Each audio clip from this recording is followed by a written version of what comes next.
सुदामा जी उस हाल में भी श्री कृष्ण का स्मरण करते, हे प्रभु, हे नाथ, मैं आपको कभी भूलूं नहीं। भगवान का स्मरण कर रहे हैं सुदामा जी। पत्नी बोली कि मैंने सुना है कि आपके मित्र द्वारिकाधीश हैं। सुदामा ने कहा, तुम्हें ये किसने बताया? तब सुशीला बोली कि कल जब आप स्नान करने गए तो हमारे यहाँ एक ब्राह्मण आया, कोई और नहीं, स्वयं भगवान कृष्ण। एक दिन श्याम सुंदर रो रहे थे। रुक्मणी माँ बोली कि प्रभु आप क्यों रो रहे हैं? तो सुदामा, भगवान कृष्ण बोले कि मेरा भक्त सुदामा, उसके घर में 4 दिन हो गए चूल्हा नहीं जला। उस भक्त की परिस्थिति देखकर रो रहा हूं। तो रुक्मणी माँ हंसी, बोले जब आप उनके रक्षक हो तो आप देते क्यों नहीं हो? भगवान बोले सुदामा को मैं देना चाहता हूं पर वो लेता ही नहीं। 5 घर से अधिक 6वें घर भिक्षा नहीं मांगते थे सुदामा जी, उतना ही भिक्षा में लेते थे जितने की जरूरत थी, और 5 घर में भर। भगवान बोले मेरा मित्र कुछ लेता ही नहीं। आज भगवान कृष्ण ना एक ब्राह्मण का रूप बनाए और सुदामा के घर आए और क्या बोला, भिक्षाम देही। सुदामा की पत्नी निकली, कहा महाराज मेरे घर गरीबी इतनी है कि मैं आपको पेट भर भोजन नहीं दे सकती, ऐसा करिए कि आप पानी पी लीजिए। सुदामा जी बोले अच्छा। भगवान बोले अच्छा, क्या तुम्हारे घर में पेट भर भोजन नहीं है? बोले नहीं, पेट भर भोजन। भगवान बोले कि देवी, मैंने सुना है कि आपके पति के मित्र द्वारिकाधीश हैं। माता सुशीला को आज पता चला कि मेरे पति के मित्र द्वारिकाधीश हैं। आज सुदामा जी से कह रही हैं कि आपके मित्र द्वारिकाधीश हैं तो जाकर कुछ मांग क्यों नहीं लाते?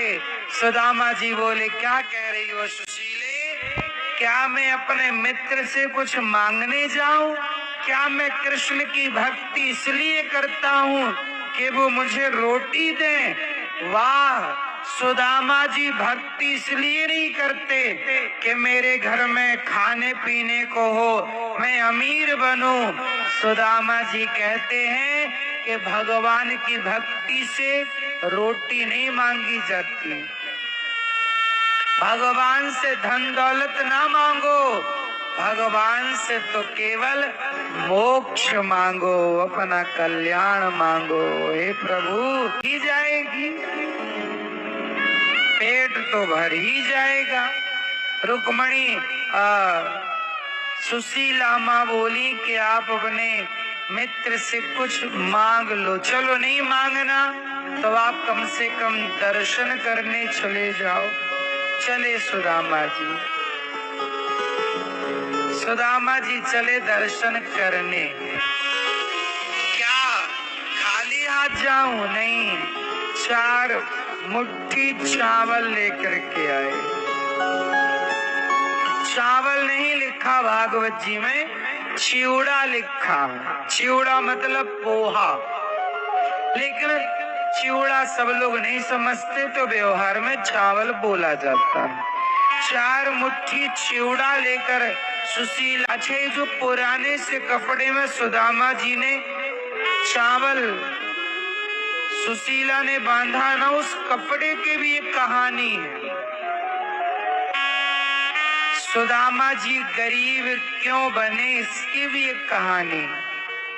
आपको पता है सुदामा जी गरीब क्यों बने? सुनो, सुदामा जी गरीब क्यों, इसकी कथा सुनो। सुदामा जी गरीब इसलिए बने, कहा जाता है कि जब सुदामा और श्री कृष्ण दोनों जब गुरुकुल में थे उज्जैन में, तो उज्जैन में भगवान शिव का मंदिर है, महाकालेश्वर भगवान।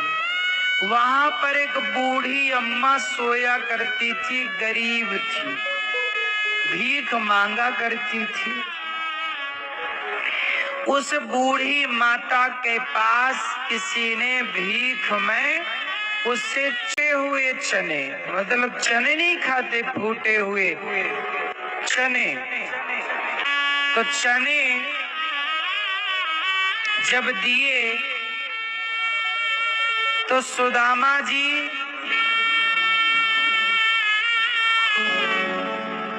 अब देखो बूढ़ी माता के पास चने आए, उसको लगा कि सवेरे खाऊंगी, तकिया के नीचे रख लिया। रात को चोर आए, वो चने चुरा के ले गए। और संयोग से चोरों को लगा पैसा है, पोटरी खोली तो चने थे, तो पोटरी उन्होंने फेंकी, तो फेंकी कहाँ? जहां पर अब सवेरे वो भिखारिन मैया जागी, देखा कि मेरे चने नहीं, उसे बड़ा गुस्सा आया, लगता चोर मेरे चने चुरा के ले गए। तो श्राप दे दिया कि जो मेरे चने खाएगा वो मेरी तरह गरीब हो जाएगा। अब वो चने आश्रम में सांदीपनी जी की पत्नी ने देखा कि ये चने पड़े हैं। उसी समय श्री कृष्ण वहां से निकले, तो मैया ने वो चने की पोटरी कृष्ण को दे दी। कहा कन्हैया ये चने तुम खा लेना, जंगल में तुम लकड़ी काटने जा रहे हो ना, भूख लगे तो खा लेना। सुदामा जी को पता चल गया कि ये चने श्रापित चने हैं, इसलिए क्षिप्रा नदी के तट पर बैठकर जब कन्हैया नहा रहे थे तो सुदामा जी चने खा रहे थे। किसके? कन्हैया।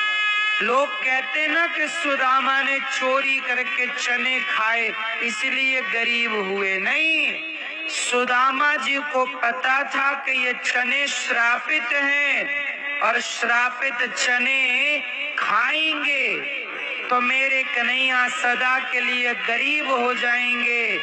गरीब बनूं तो मैं बनूं, मेरा मित्र गरीब ना हो। सुदामा जी ने वो चने स्वयं खाए। सुदामा